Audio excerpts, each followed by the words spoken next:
Bonsoir à tous et bienvenue dans ce point de l'actualité. Le président de la République, Alassane Ouattara, s'est entretenu ce mercredi avec son homologue éthiopienne.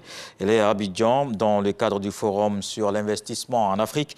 Les deux chefs d'État se sont réjouis de l'excellente coopération entre les deux pays. Le reportage de Viviane Aïmé.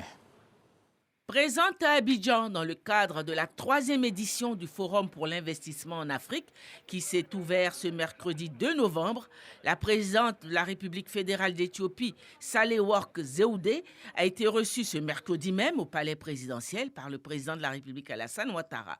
Le chef de l'État et son hôte se sont entretenus des relations entre leurs deux pays.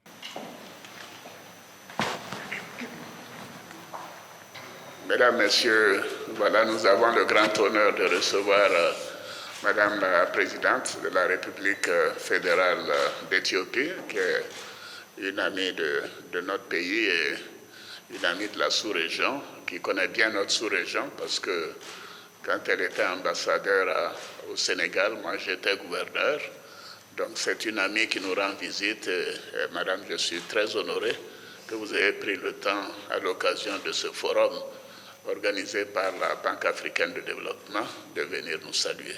Merci beaucoup, Madame. Merci. Monsieur le Président, c'est un honneur et un plaisir à chaque fois renouvelé que d'être à Abidjan, que je connais depuis 3 décennies, et vous-même, presque de la même période.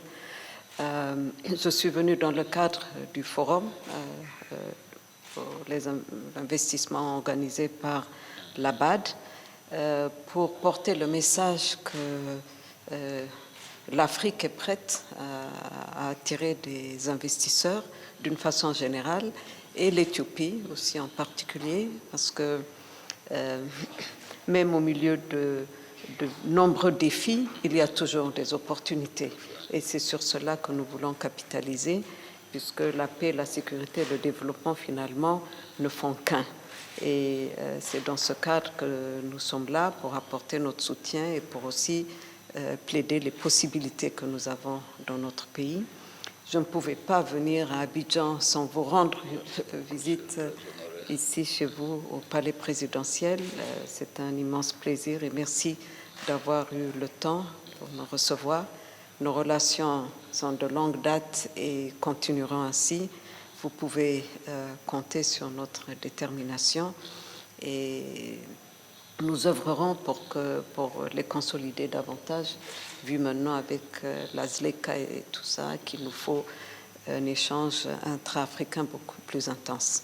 Merci beaucoup, Monsieur le Président, et j'espère vous revoir bientôt. Élu au suffrage indirect pour un mandat de 6 ans, l'Éthiopie étant un régime parlementaire, Sahle-Work Zewde est depuis le 25 octobre 2018 présidente de la République fédérale d'Éthiopie. Et c'est pour le forum sur l'investissement en Afrique que la présidente de la Fédération de la République fédérale d'Éthiopie est à Abidjan. Plusieurs chefs d'État et de gouvernement sont aussi dans la capitale économique pour ce rendez-vous. Le vice-président de la République, Timoko Melia Kone, a ouvert officiellement les travaux ce mercredi. La 3e édition rassemble des investisseurs, des promoteurs de projets, des conseillers en transactions, des professionnels juridiques et d'autres experts en investissement. Parlons à présent du partenariat pour un gouvernement ouvert. Le président de l'Assemblée nationale a pris part ce mercredi à la journée parlementaire de la réunion régionale Afrique-Moyen-Orient. Adama Bictogo a notamment présenté les efforts accomplis par la Côte d'Ivoire pour renforcer la bonne gouvernance.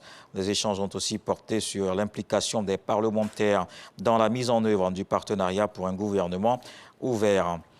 Dans le reste de l'actualité, la hausse des températures en Europe a été 2 fois plus supérieure à la moyenne planétaire au cours des 30 dernières années. Selon l'ONU, il y a une progression plus rapide que sur les autres continents. Les températures en Europe ont subi une élévation considérable au cours de la période de 1991-2021. C'est ce que dit un rapport élaboré par l'Organisation météorologique mondiale des Nations Unies et le Service européen sur le changement climatique. On termine avec la Russie qui a annoncé ce mercredi 2 novembre reprendre sa participation à l'accord sur les exportations de céréales ukrainiennes.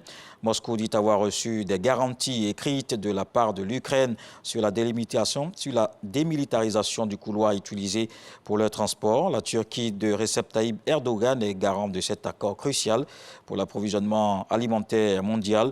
La Russie avait suspendu sa participation samedi dernier après une attaque menée au drone sur sa flotte basée en baie de Sébastopol, en Crimée annexée. On se donne rendez-vous à 20h. Voici les infos régionales.